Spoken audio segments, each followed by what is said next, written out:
За сайн байцгаана уу. За манай Тэм Бээжийн одоо подкастыг сонсож байгаа сонсогч маань бас харцангуй бас тоон нэмэгдэж байгаа. Тэгээд бид хоёрын ярих юм чи илүү нэлээд жоохон дараагийнхаа түвшин рүү ороод явж гин. Тэгээд энэ удаа хэдүүлээ болохоор багийн тухай ярина гэж өмнөх подкастаараа тохирсон. Тэгэхээр баг гэдэг ойлголтыг эхлээд хэдүүлээ нэг тодорхойлж яг баг гэж юу нь юуг ойлгох вэ? Ямар хүрээнд хэдүүлээ бас нэг ойлгох вэ гэдэг дээр бид хоёр яг өөрсдийнхөө нэг ойлгож одоогийн төвшөнд ойлгож харж байгаа төвшөнгөөс бас ярих гэж бодож байна. За тэгэхээр манай об адми маань за багийн тухай одоо яг ямар хүрээнд ойлгол цохилтой вэ гэдэг дээр нэг за бүгдээрэнд нь өдрийн мэнд хүргье. За тэгэхээр за миний ойлгож байгаагаар бол баг гэдэг зөвхөн нэг юм ажлын талбар дээр байгааг бол ойлгохгүй юм байна.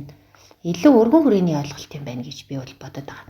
За хүн ерөнхийдөө бол өдөр тутам одоо харилцаанд орж байгаа.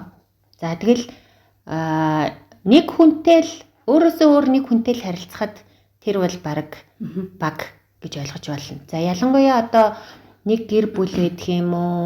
За өөр хүүхдүүдтэйгээ ээж магадгүй нэг баг байна, хамаатан садантайгаа нэг баг байна, найз нөхдөөгөө бас нэг баг байна. За магадгүй хоббигоороо нийлсэн эсвэл нам эвсэл шашны бүлэг юу байдгийг ямарваа нэг бүлэглэл хэлбэртэй үсээд байгаа бүх одоо нийгмийн хэсгүүд л баг гэж юм байна гэж хараад байгаа. Би бол ойлгоод байгаа. Тийм. За тэгвэл одоо нөгөө нэг ингэж байгаа штэ. За ялангуяа нөгөө ажилтны талбар дээр ч юм уу, за гэр бүлийн талбар дээр ч юм уу нөгөө тэр чинь одоо хэрвээ баг гэж үзэх юм бол гоё одоо эвцэж нийцээд тэр нэг гэр бүлийн нэг бол гоё сайхан байх хэрэгтэй байх нь. Эсвэл ажлын талбар дээр бол ажил бүтээл нь гоё амжилттай гоё нэг баг болоод яг жинхэнэ гоё нийцэлтэй одоо ер нь бол яг тийм гоё санаа нийлсэн нэг гоё багаар нэг хамтдаа нэг юм хүй хийж бүтээ маш гоё бай гэж боддгоо хүн баг магадгүй байхгүй бах. Тэгвэл ихэнх хүмүүсийг гоё багтай санаа нийлсэн гоё багтай байхыг бас хүсдэг бах тий. Тэгэхээр ямар байвал одоо гоё ямар нөхцөлд одоо гоё нийцэж ивцээд байна. Тэгэхээр энэ дээр болохоор би бас нэг өөрийнхөө өнгөрсөн үед ингэ боддог байсан бодлоос авалцъя гэж бодод юм л та. Би болохоор ингэ нэг юм амар гоё гар нийлсэн багтай л ингэ хамтраал ажиллах юм бол би бүр ингэ бүтээл гаргаал хэвээр сансан сэдснээ ингээл бүгдийг ингээл гоё хийх гээд байгаа юм шиг ингээд санагддаг. Айгүйх багийг ингээд хүсэж мөрөөддөг байсан вэ надаас зөндөө байдаг л да. За харин тэрнийгаа илүү нөгөө бодтой болгосон маань одоо дуугитай уулзаад хийж бүтээсэн хэсгүүд бол яг миний тэр хүсэн хүлээгээд байсан шиг хэсгүүд байсан гэж би бол боддог байхгүй юу. За ингээд нэг зориг нэгтэй. За тийм ээ бүтээе. За тгийгээд би юу чадах юм, чи юу чадах юм. За тэгвэл би энэ хэсгийг хийчи чи энэ хэсгийг хийчигээд хоёр биений одоо нөхөдч үгдэх юм уу. За тэгэнгүүт өөр өөрсдийнхөө яг чаддгаараа ингээд гоё эвлээд тэгээ ингээд нийлж байгаа нь бол үнэхээр гоё нийцтэй бөгөөд жинхэнэ одоо багийн ажиллагаа шиг мэдрэгддэг. Тий, бит хоёрын ингээд нөгөө нэг хамтын нийцэл нь одоо нөгөө хүмүүс ярьдаг шнэ нэг дугуй олно гэдэг шиг бит хоёрын хувьд нөгөө нэг сонирхол нь тэгээ үнэт зүйл нь за одоо юу яаж байгаа дуртай зүйл нь ч гэдэг юм уу тэр нь яг ингээд нэлийн давхцдаг ижил нөгөө нэг хэмтэй гэх юм уу ижил нөгөө одоо санал бодол маш их нийлдэг. Тэр утгаараа бол маш их гоё нийлээд бит хоёрын нөгөө нэг гаргаж байгаа ур бүтээл нь илүү гоё өндөр бүтээмжтэй тэндээсээ нөгөө кайфыг мэдэрдэг гэдэг өмнөх одоо дугааруудаар зөндөө ярьсан шүү дээ. Тэгэхээр энэ дээр бол яг үүсэж байна. Гэтэл одоо юу байгаа штэ. Одоо ингээд хоёулаа чинь бол яг ингээд хоёулахнаа юм хийгээд явахгүй штэ. Тэгээд одоо зөндөө олон одоо хуучин бит хоёр ингээд нэг хамтдаа нэг зүйлийг хийж үзгээд за ингээд хамтын хийсэн зорьсон үйл маань нэг тодорхой хугацаанд нэг төр өөр төвшин рүү шилжүүлээд урт хугацааны төлөвлөгөөнд шилжээд бит хоёр бол би бол одоо цалинтай ажил хийгээд за манай обгийн хувьд бол яг одоо зөвлөгөөгөө өгöd явж байгаа тий. Тэгэхээр за ингэсэн чи одоо тэгээд босод одоо олон багуудтай ажиллаж эхэлж шүү дээ тий. Өөрсдөөс өөр хоёулаа нэг хамтдаа гоё хим нийлээд ингээд гоё юмнууд хийгээд хийсэн чинь за одоо нөгөө өөр багуудтай нийлэхээр ямар асуудлууд тулгарч яаж байгаа гэдэг. Тэгэхээр ерөөсөө бараг л бүх талбар дээр асуудлуудтай тулгарна гэж хэлж байна доо. За одоо жишээлбэл би одоо нэг байгууллагатай ингээд 6 сарын хугацаатай юм ISO стандарт нэвтрүүлнэ гэдэг ингээд гэрээ байгуулад ингээд яваад орлоо гэхэд за тэр байгууллагын хувьд ISO-гийн одоо боловсруулалтын дээр ажиллахаар гэдэг ингээд хэсэг бүлэг хүмүүс томилогдчихж чинь гэсэн. За тэгээд томилогдоод ороод ирсэн багтай одоо жишээлбэл одоо хамгийн сайн байдлаар тэр байгууллагыг менежментийн чадамжийг сайжруулах гэж байгаа гэсэн утгатай байхгүй юу? За тэгэхийн тулд одоо ийм ажлууд хийнэ, ийм хиймээр байна, ингэмээр байна, тэгмээр байна гэж явангууд тэнд чинь одоо маш их асуудлууд бэрхшээлүүд үүсч эхэлнэ. Шууд л одоо чамтай ойлголцдог шиг тэгээ би энэ талын дагаад хийчи. Би өстэй энийг ийм гоё хийчлээ гэж чам шиг одоо илэрхийлж ингээл гаргаж ирээд ч юм уу ингээд тийм юм байхгүй. За тэгэнгүүт захирал нь болохоор одоо би нэг ийм л юмд хүрмээр байна гэдэг. За гэтэл одоо менежментийн баг дээр цугларсан байж байгаа хүмүүс нь болохоор өөр ашиг сонирхолтой байдаг. Зарим нь бол албан тушаалаа хадгалах сонирхолтой бөгөөд тэхийн тулд ингээд юу ч хийхэд буцахгүй байж хаа. Зарим хүмүүс нь болохоор одоо бүр тест эсрэг зүг рүү ингээд юм хийх гэдэг ч юм уу ингээд бүх нийтийнх нь одоо зорилгыг нэг болгож томьёолж менежментийн чадамжид хүргэнэ гэхэд бол асар их бэрхшээлтэй тулгарна л да. Миний хувьд бол одоо бараг л тэр банк байгууллагатай л одоо тийм асуудалтай тулгардаг гэсэн үг. Тийм байна. Тэр нөгөө нэг олон өөр ашиг сонирхолтой ялангуяа нөгөө дунд шатны менежерүүд чинь зарим нь бол ингээд тухайн өөрийн албан тушаалаа хадгалах тэр нэг үйл бүтээмжтэй гоё юм хий гэхээс илүү зүгээр нөгөө нэг тэр албан тушаал дээр айл болох нэг тодорхой хугацаанд байгаад зүгээр л нэг юм. Тийм одоо илүү их одоо лидерийн байр суурь айгу хадгалах сонирхолтой ч гэж бас хэлж болно. Амбицтай ч гэж бас хэлж болох юм тийм. За ямар нэгэн одоо нэгжийн удирдлага байлаа гэж бодоход одоо доороо нэг 20-30 хүн удирддаг ч үгүй юм ингээ байх юм бол тэр байр суурьнаасаа жишээ нь салахыг хүсэхгүй байгаа гэсэн үг. За салахыг хүсэхгүй байгаа учраас тэр хүн одоо ингээд нөгөө төлөвлөгөөний явцад юу оруулж ирж байгаа вэ гэхээр яаж өөрийнхөө байр суурийг хадгалах вэ гэдэг дээр л толгойн ажиллаад байгаа. Тэрнээс биш тэр доотлын багийн хүмүүсийн одоо хийгээд байгаа ажлуудыг илүү одоо өөр дээрээ би хийсэн мэт харагдуулах ч гэдэг юм уу ингээд гих мэт ингээд маш их асуудал. Тэр хувийн тоглолтууд айгу яваал нөгөө нийтийн хамтын нөгөө зорж байгаа үйл хэрэглээс зорж байгаа үйл хэргийг чинь нэг болгож багцалж нэг тогтолцоонд оруулах гэдэг нь шүү дээ. Миний зорилго бол тэр байгууллагын хувьд. За гэхэд чинь би чинь ингээ хязгаарлагдмал хугацаанд орсон байгаа. За магадгүй одоо юу гэдгийг би одоо тэдний үндсэн ажилтнаараа ороод надад хангалттай хугацаа байгаал за одоо өстэй энэтэй ингэж учраа болоод энэ ийм сонирхолтой юм байна. Тэгэх юм бол ингэж учраалыг гэх юм бол магадгүй хугацаа шаардлагадчих магадгүй. Гэтэл богино хугацаанд тэр олон хүмүүстэй чинь санал нэгдэж ажиллаад үр дүн гаргана гэдэг бол маш челленжлтэй. За тэгээд энтэй тулаад ер нь нэлээд челленжтэй турсан те. За над дээр ч гэсэн бас кейс нь юу вэ гэхээр за миний хувьд болохоор одоо нэг байгууллагын одоо нэг багийн гишүүн болоод ажиллаж байгаа. Тэгэхээр манай багийн хувьд бол ер нь жоохон нэлээд одоо олон жилийн туршлагатай.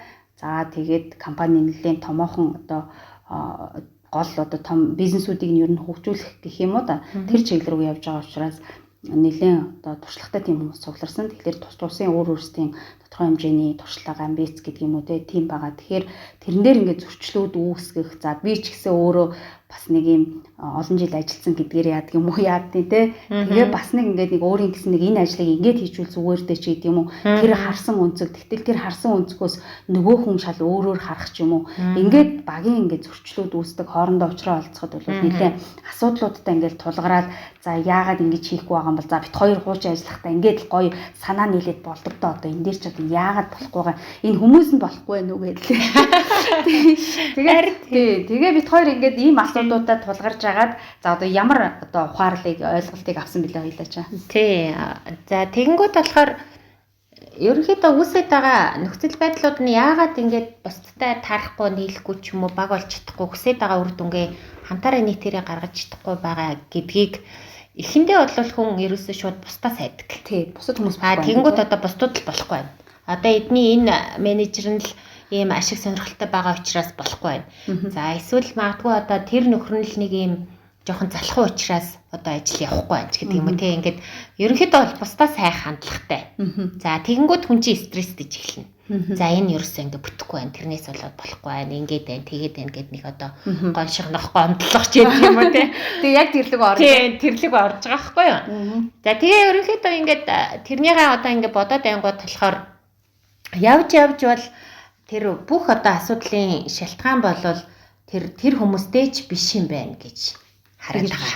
гэж ухаарсан. Бид хоёр энэ нөгөө юу подкастыг хийхин тулд энд нэг бас юм дуртахгүй болохгүй бах нөгөө бид хоёр ч өөрсдийнхөө бодит кейсүүд дээр ярьж байгаа учраас энэ подкастыг хийхин тулд бид хоёрт ямар асуудлууд тулгарсан бэлээ, энэ дээр хоёулаа яаж ажиллаж байгаа вэ гэдэг хүмүүс нөгөө нэг зааж сургахаас илүү ингэдэгээс илүү өөрсдийнхөө нэг кейс дээр ярьж байгаа учраас бид хоёр нэлээ сууж ажиллаж явдаг. Тэгэхээр саяны энэ подкастыг бэлтгэхийн тулд бид хоёр нэлээд челленжилж байгаа. Энэ подкастыг бэлдэх явцад ухаарч ойлгосон зүйл байгаад байгаа тий. Тэгээ тэр зөвлөнд болохоор ерөөсөө энэ харилцаанууд дээр чинь бол бусад хүмүүс гэхээс илүү ерөөсөө бид хоёрт өөрсдөд маань асуудал байгаа гэдгийг илүү харилцааны асуудал гэж харвал. Тэгэхээр одоо нөгөө түрүү баг болъё гэж эхэлж байгаа шүү дээ. Манай сэдв өөрөө багийн тухай байгаа. Багийн тухай байгаа. За тэгвэл тэр баг мөн үү мөн шүү дээ.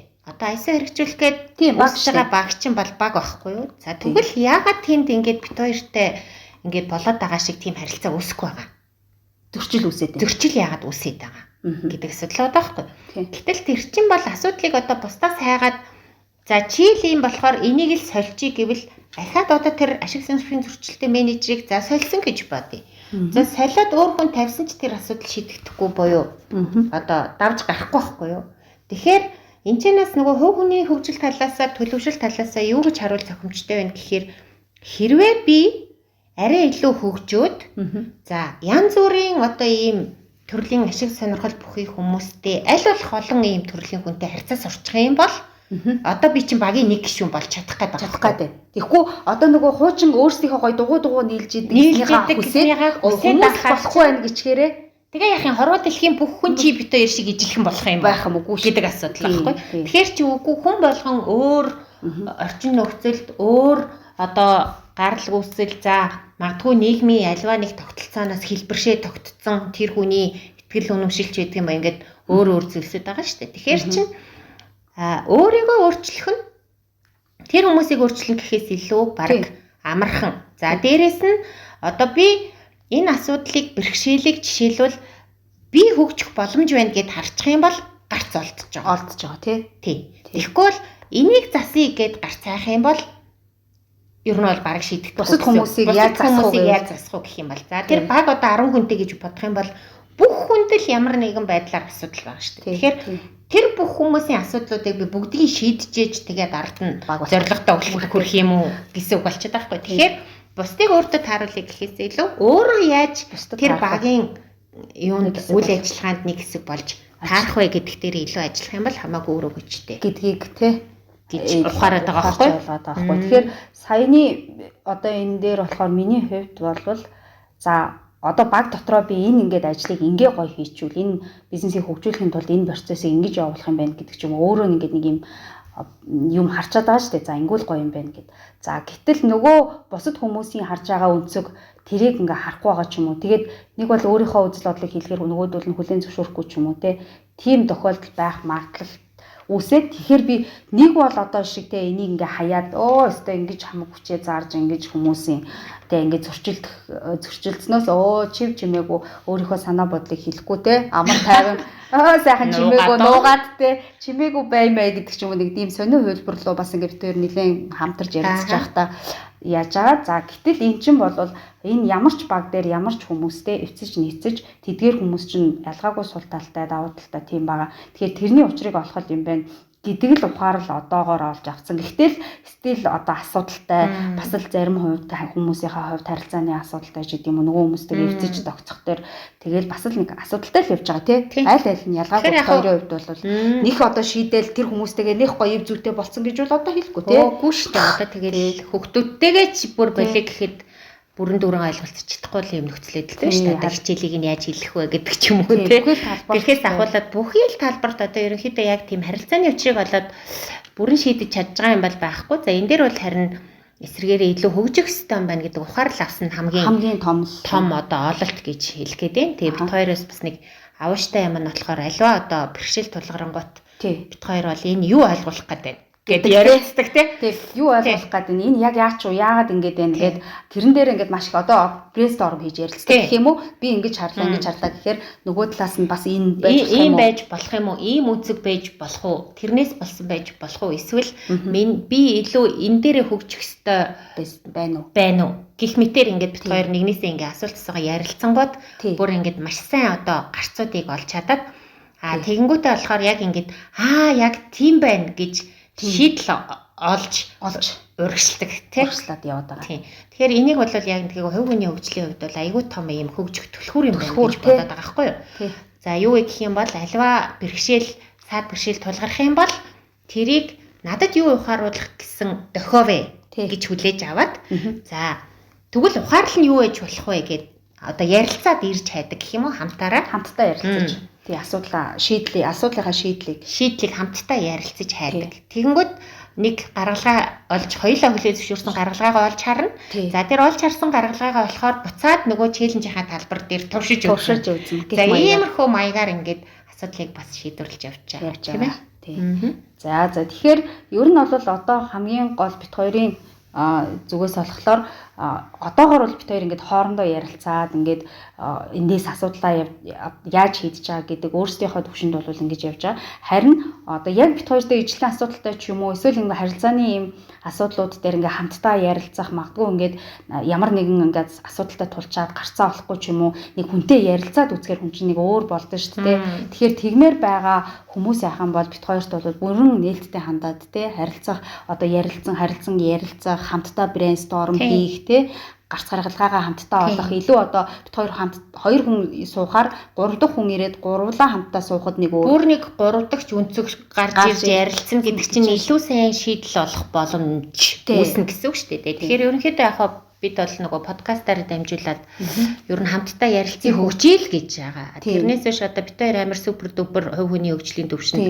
өндөр супер дүпер хөгжөөд дуусчлаа те та нарт одоо ингэж хөгждөг гэдэг зааж үгүй энэ гэдэг тийм агуулга бол ерөөсөө байхгүй. Тэгэнгүүт бит хоёр ч гэсэн сурах хэрэгцээ маш их байгаа буюу одоо эргэн тойронд ямар нэгэн бэрхшээлтэй тулгарч ил байна гэдэг маань хувь хүний хөгжлийн хувьд дахиад ч хөгжих хэрэгцээтэй байна л гэдгийг ойлгоод байгаа. Тэгээд харах юм бол маш их хөгжих орон зай хэрэгцээтэй цаашдаа ч хөгжих шаардлагатай байгаа учраас ер нь хамтдаа хөгжиж гэж байгаа тийм. Тэгээд бидэнтэй бас нийлэх эсвэл зүгээр ярилцъя гэдэг утгаар хандах хүмүүсээ бас нээлттэй хандаж болно. Манай пэйжээр одоо чатаар ч юм уу бидэнтэй холбогдоод за ингээд иймэрхүү асуудалтай байна. Та хоёртой ингэж ярилцаж болох уу гэвэл бид хоёр мэдээж бас тус усын ажилтай байгаа. Тэгээд цагаа тохироод ч юм уу те нээлттэй бас уулзах боломжтой шүү.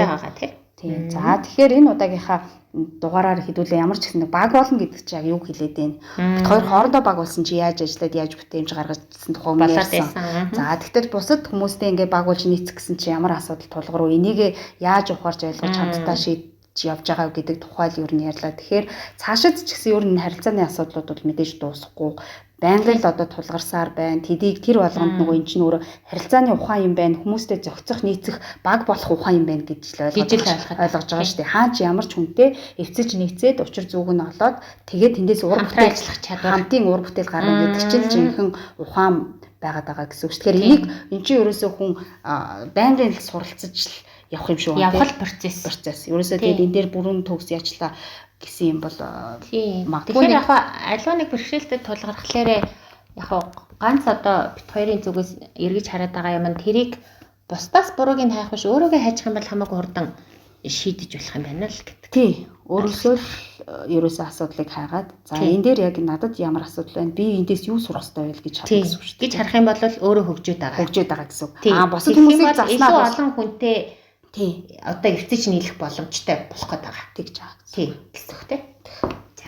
За ингээд энэ удаагийн хайраг ингээд өндөрлөө. Тэгээд дараагийн дугаараар болохоор одоо ингээд баг болох гээд нэгдсэн байгаа байгууллага хамт олон тий тэрэн дотор үнэцүүлийн асуудал тэр яаж нэгдэж эвцэж явхад бас дараагийн шатны асуудал ямар асуудлуудад бас тулгардаг вэ асуудал руу илүү орж эхэлнэ тий тэр байгууллага нь өөрөө ямар соёлтой ямар удирдлага нь ямар өөрөө ямар соёлтой илүү одоо тогтолцооны нийлээ асуудлууд гарч ирсэн шүү дээ. Одоо мэдээж ингээд нэг баг болоход хүн болгоно нөгөө өөрсдийнхөө эвцэд зохицох талаа олохыг хичээж ингээ хувь хүн талаас явж байгаа боловч гэтэл тухайн байгууллагын тогтолцооных нь асуудал нь өөрөө бүтнээрийн асуудал үүсгэж хөвшмөл тогтцсон. Тийм, тогтцоо одоо хүнийг хэлбэршүүлдэг.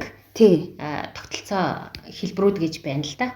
Тий, нэг айгүй тийм соёлын хувьд асуудалтай байгууллагууд гэж байгаа шүү дээ. Токсик моксик гэж ярьдаг. Харьцлж гэж ярьдаг. Тий. Тэр талаар илүү дараагийн удаа ярих тий. Ярилцъя. Тий. Тэгэхээр энэ удаа ямар ч гэсэн баг болох тухай яаж одоо бусдтайгаа эцэж нийцэж баг бүтээж болох юм бэ гэсэн өөрсдийнхөө ухаарл одоо туршлага туулаас гэх юм уу ярилцлаа. Тэгээд дараагийн дугаараар уулзцгаая. Баярлалаа. Баярлалаа. Баяртай.